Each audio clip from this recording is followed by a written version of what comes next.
Voici quelques avantages et les inconvénients lorsque vous faites votre tax refund avec comme statut Merit Filing Jointly ou Merit Filing Separately. Alors, dans cette vidéo, je vais tout vous expliquer, mais si vous êtes nouvelle sur ma page, s'il vous plaît, abonnez-vous, mettez cette vidéo en favori et partagez-la aux autres. Alors, je vais commencer avec les statuts de Merit Filing Jointly. Alors, quels sont les avantages? On a les avantages comme déduction et crédit plus élevés, tels que le CTC qui est Child Tax Credit. On a le EITC qui est le Earned Income Tax Credit. On a AOC qui est American Opportunity Credit. Et puis on a Lifetime Learning Credit. Alors tout ça sont des crédits que vous allez bénéficier et surtout pour les études de vos enfants. Et aussi on a d'autres avantages tels que le Standard Deduction plus élevé, taux d'imposition souvent plus avantageux, plus simple à gérer et surtout avec une seule déclaration ça vous suffit. Et aussi à la fin plus de chances d'obtenir un refund plus important. Alors comme inconvénient, on a responsabilité solidaire. C'est-à-dire que si l'un fait une erreur ou fraude,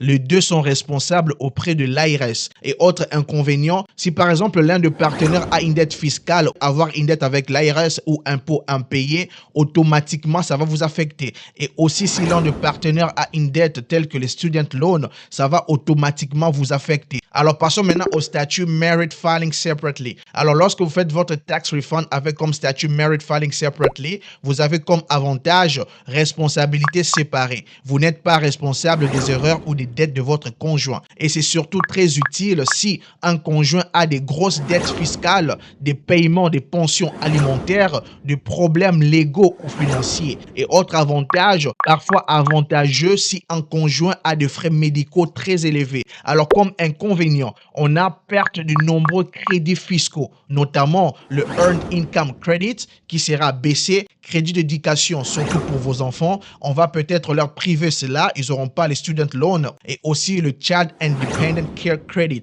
qui sera aussi baissé. Alors autre inconvénient, on a le Standard Deduction plus faible, taux d'imposition souvent moins favorable, calcul plus complexe, refund généralement plus bas, voire impôt à payer. Alors si vous avez aimé cette vidéo, n'hésitez surtout pas à laisser un commentaire, partager la vidéo aux autres.